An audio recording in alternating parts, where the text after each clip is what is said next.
3, 2, 1. Good day everyone, GarageKing here, and today we are going to review the Ancel X7 scanner. Now this is an OBD2 scanner, and it is bi-directional. It's got a fairly good battery, 600 milliamp hours, and a 10-inch touch screen, 32 gig, runs on Android, and it is Bluetooth. There's a Bluetooth module right there. So let's get this thing unpacked, let's set it up, and let's see how it works in real life.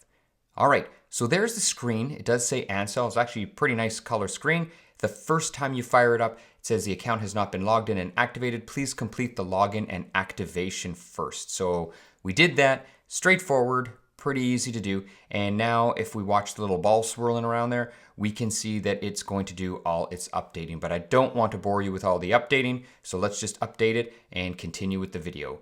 There's the main screen. You got two main pages. If we go into the functions list right here, one of the things this scanner has that, well, I don't see on a lot of other scanners, or maybe I just haven't gone into the menu the right way, is you can actually deep dive any vehicle you want. So here you can see we've picked a Honda Civic, and it's a great way to check and see what the scanner is capable of. So it lists everything there. If you're wondering, yes, we can scroll through. You can see there's the engine computer for Honda. It's PGM FI for the fuel injection system. So that's the main computer, or others can call it the ECM. Here's AT, that would obviously be for automatic transmission. There's everything it does for automatic transmission. If we keep scrolling, we can see there's ABS, traction control, there's SRS, or our airbags and stuff, our supplementary restraint system. Then if we keep going, we can see electronic power steering. There's everything for the electronic power steering. And if we scroll down just a little bit more, we can see there's our body. So there's our active tests and everything it'll do with the body. And it just keeps going. So why I'm bringing this up is it's very fast to check off what you want. So for example, if I just want to see all the active tests for the Honda, you can see I just checked off the active test. And those are the active tests that it will do on this particular vehicle. So it's just a really quick way to see if this scanner is compatible and will do what you want it to do. Now the other function is the hotkeys function. So this is just stuff that you're going to maybe want to, access on a regular basis. It's all the hot function key is. You can get it through the main menu. And then here we have our settings, which is just our basic settings.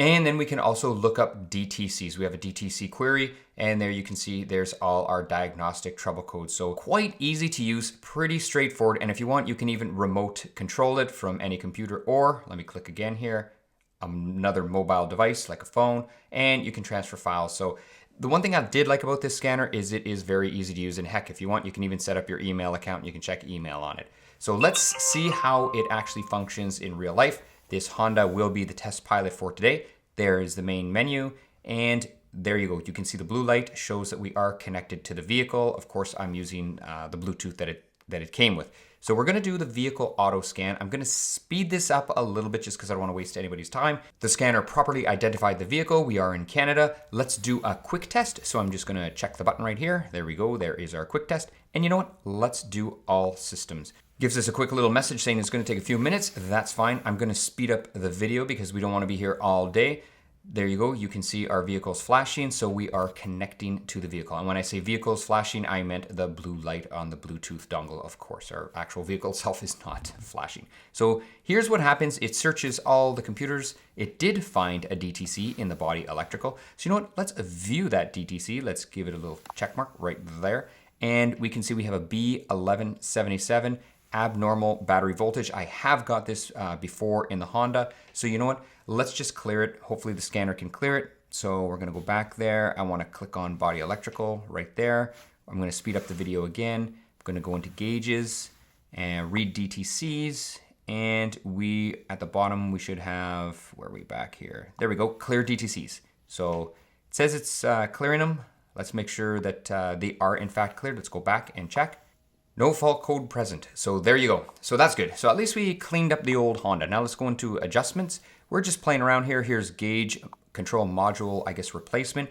So you can read, I guess, the odometer if you have to change your gauges, and you can write into a new odometer. It'll unlock it from the vehicle. There you can see there's read, write, and lock release. So it's a fairly powerful scanner. Obviously, I'm not going to do that right now because I don't have to replace it. Let's see just if we click on something else. Here's the menu I'm getting here. And keep in mind, I am in the body electrical under the gauges. So if we click on speedometer, we can see set meter display value 0 to 300. This is metric, we're in Canada, so that's fine, we'll leave it alone. Here's tachometer, set meter display value 0 to 10,000 RPM. I'm fine with how the tachometer is set up, so you know what, we're just gonna leave it, go back and see what else we can do. So here we're in lighting, so let's fool around with the lighting a little bit. Let's try some functional tests and see what we can do here. So right signal, let's do the right signal here. There we go, let's just click it there, right turn signal, and it should be clicking on, and there you go, right signal, not an issue. Let's try our wipers. All right, so it'll actually control our wipers. Let's stop them and let's go back and we're gonna search something else. Let's go into our ABS. So here we can test our anti-lock brakes if we want to. So we can raise the vehicle and we can confirm if our wheels will actually lock up or not. We can control them individually. So pretty neat. Now, if we go back into the engine computer, we can go here. Let's just try this adjustment button. Let's see what this takes us to. So there's a few tests there, but you know what? I want to get to the actuation test. So let's click inspection, see what it brings up. And there's a decent menu for actuation tests. So pretty decent. Now, if we go back here, we can check data list. Let's check how good the graphing is. So here I'm going to click off a few. You usually have to. And I want to see if there's any lag. There's our live data, and we can see there's no lag. Everything's pretty decent. The one thing I found interesting about this is you can actually change the units. So, for example, for rads, I guess, per second, and you can change, you know, from PSI to kilopascals. There's just different units you can use, so whatever you're comfortable with. So I thought that was pretty neat. And as far as the graphing goes, if we click on waveform here, there you can see I like the graphing. I didn't have any issue, and the 10-inch screen really helps in this regards, as everything is not all crammed in there tight. But you know what? If it's not easy enough for you to read and you have a preference for certain colors, well, the one thing is, look at this.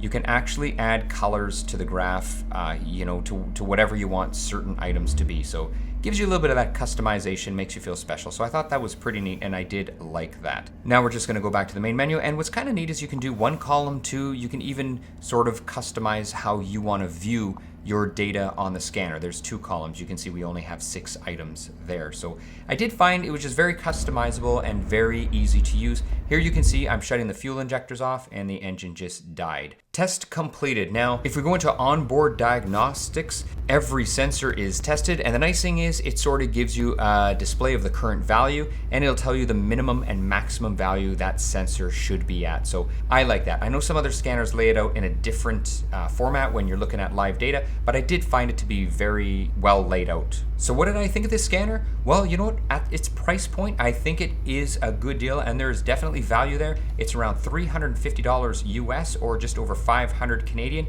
and the scanner is quite powerful. It's got a 10-inch screen, so there's no issues with visually laying everything out. It's got a decent battery in it.